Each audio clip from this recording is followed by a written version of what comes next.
बिस्मिल्लाहिर्रहमानिर्रहीम। अस्सलाम वालेकुम नाज़रीन, आज की इस वीडियो में मैं कुदरत के एक अज़ीम तोहफ़े के बारे में बात करूँगा। आज की इस वीडियो में मैं बात करूँगा लौंग पे। ये क्या है? ये ना सिर्फ़ हमारे खानों को मज़ेदार बनाता है बल्कि बहुत सारी बीमारियों में भी इस्तेमाल होती है। ये बेसिकली एक दरख़्त जिसे हम सेजिजियम एरोमेटिज़म कहते हैं, उसकी जो खुश्क कलियाँ हैं वहाँ से लिया जाता है और ये एज़ ए दर्दकुश, एंटी माइक्रोबियल और सोजिश, एंटी इन्फ्लेमेटरी ख़त्म करने के लिए भी इस्तेमाल किया जाता है।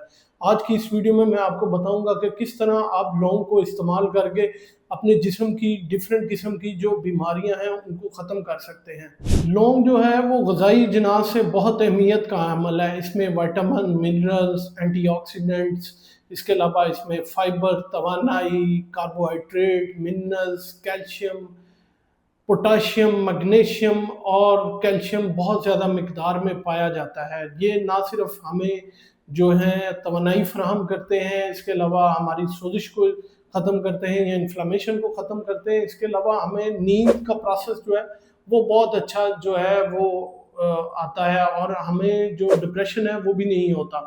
और सारा दिन अगर आप उसको सुबह खाली पेट चबा लें तो सारा दिन हम बहुत अच्छा जो है वो गुजारेंगे और तवानाई से भरपूर गुजारेंगे। अब मैं आपको बताता हूँ कि किस तरह लौंग जो है वो हमारे जिस्म पे असर करती है। सबसे पहले लौंग जो है वो दांतों और मुंह की हेल्थ के लिए, ओरल हाइजीन के लिए बहुत अहम किरदार अदा करती है। ये ना सिर्फ जो है एंटी इन्फ्लामेटरी है बल्कि मुंह की सोजिश, दर्द, मसूड़ों से खून आना और जिंजिवाइटिस उनको भी जो है ठीक करती है। ये जो हमारे जिस्म या मुंह के अंदर जो गंदे जरासीम है जिनमें स्टेफोरियस और इकोलाई है, ना सिर्फ उनको ख़त्म करती है, ये उनकी दीवार पे जाके उनकी दीवार को तोड़ती है जिसकी वजह से वो अपनी जो साख्त है वो खो देते हैं और खुद मर जाते हैं। तो इसलिए ओरल हाइजीन में इसका बहुत अच्छा किरदार है।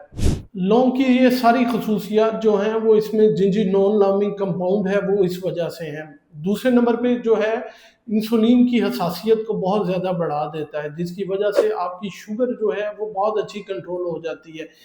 ये सारा कुछ ये ऐसे करता है कि जिस्म में फ्री रेडिकल्स को या जितने इन्फेक्शन या सोजिश हैं करने वाले जरासीम हैं उनको ख़त्म करता है जिसकी वजह से आपके जिस्म के अंदर जितनी इंसुलिन की हसासियत है वो बढ़ जाती है और जब इंसुलिन की हसासियत बढ़ जाती है तो शुगर ऑटोमेटिकली जो है वो आपकी कंट्रोल में आना शुरू हो जाती है। तीसरे नंबर पे लौंग जो है वो कैंसर के अगेंस्ट जो है वो बहुत अच्छा जो है प्रोटेक्टिव मैकेनिज्म जो है वो फ्राहम करती है। ये जो है एंटीऑक्सीडेंट से भरपूर होती है और सेल की प्रोलिफरेशन यानी कि इर्रेगुलर ग्रोथ जिसकी वजह से कैंसर बनता है उसको ख़त्म करती है। इसके साथ साथ ये जो है वो हमारे छाती के कैंसर और डाइजेस्टिव कैंसर जितने भी हैं उसको बहुत अच्छा जो है कंट्रोल में करती है। सारा कुछ ये जो है अपॉप्टोसिस से करती है यानी कि खुलियातों की खुदकुशी से ये उसको कंट्रोल करती है। खुलिये खुद से खुद को खाना शुरू कर देते हैं जिसको अपॉप्टोसिस कहते हैं और वो ख़त्म होना शुरू हो जाते हैं। इस तरह ये सेल की ग्रोथ को यानी कि इर्रेगुलर जो वो बढ़ना शुरू हो जाते हैं उनकी प्रोलिफरेशन होना शुरू हो जाती है, उसको बहुत अच्छा कंट्रोल में करती है। लौंग इस्तेमाल करने से आपका मोटापा जो है वो बहुत अच्छा कंट्रोल में आ जाएगा। ये क्या करती है, ये हमारी लिपोजेनेसिस के जितने भी एंजाइम्स हैं उनको इनहिबिट कर देती है। जब वो इनहिबिट हो जाएंगे तो चर्बी आपके जिस्म में नहीं जमा होने पाएगी और आपका मेटाबॉलिज्म जो है वो तेज़ हो जाएगा और जिस्म में पहले से मौजूद जो चर्बी है वो जो है वो घुलना शुरू हो जाएगी और आप बहुत ज़्यादा स्लिम स्मार्ट हो जाएंगे। इसके अलावा जिगर के सेहत पे भी इसके बहुत अच्छे असरात हैं। ये हेपेटोप्रोटेक्टिव भी इस्तेमाल होती है जिसकी वजह से जितने जिगर के एंजाइम हैं जिनमें ALT, AST और ALP ये सारे जो हैं ये बिल्कुल अपनी नॉर्मल रेंज में आ जाएंगे। ये क्योंकि रिएक्टिव ऑक्सीजन स्पीशीज़ को ख़त्म करती है और जितने भी फ्री रेडिकल्स हैं उनको ख़त्म करती है जिसकी वजह से जो जिगर की इन्फ्लेमेशन है या फैटी लिवर बनता है वो नहीं होता और जिसकी वजह से उसके एंजाइम्स जो हैं वो नॉर्मल आ जाते हैं और आपका जिगर जो है वो हेल्दी हो जाता है। छठे नंबर पे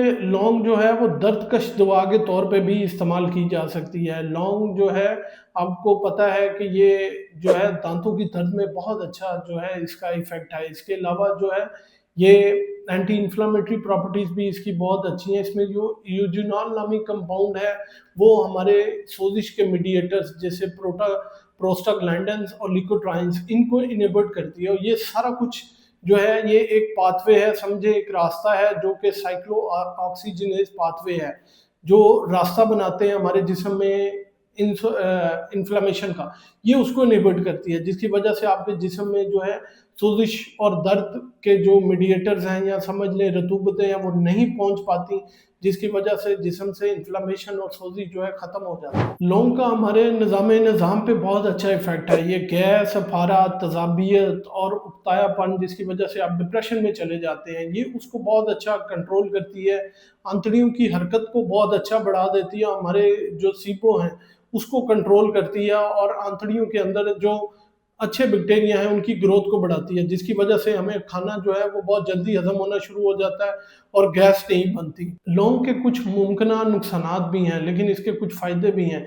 इसका तेल जो है वो बहुत ताकतवर होता है, तो कोशिश करें कि उसका इस्तेमाल थोड़ा सा कम करें। इसके अलावा वो लोग जो खून पतला करने वाली गोलियां खाते हैं वो जो है अपने डॉक्टर से मशवरे के बगैर इसका इस्तेमाल बिल्कुल ना करें। इसके अलावा छोटे बच्चे और हामला खवातीन जितनी भी हैं वो जो है इसका इस्तेमाल जो है वो बहुत कयनली या फिर अपने डॉक्टर से मशवरे के बाद ही। अब लौंग के इस्तेमाल के तरीके क्या हैं, तो लौंग का इस्तेमाल का तरीका ये है कि 1 या 2 लौंग के टुकड़े जो हैं वो दिन में 1 या 2 मरतबा वो चबा के खा सकते हैं। अगर आपको दांतों और मसूड़ों की दर्द है तो लौंग का ऑयल जो है उसमें कॉटन डिप करें थोड़ी सी और उस जगह पे रख दें, उससे भी जो है आपका जो है वो कंट्रोल में आ जाएगा। इसके अलावा लौंग का पाउडर जो है वो आप चाय के अंदर भी डाल के पी सकते हैं या दही के अंदर डाल के जो है वो इस्तेमाल कर सकते हैं।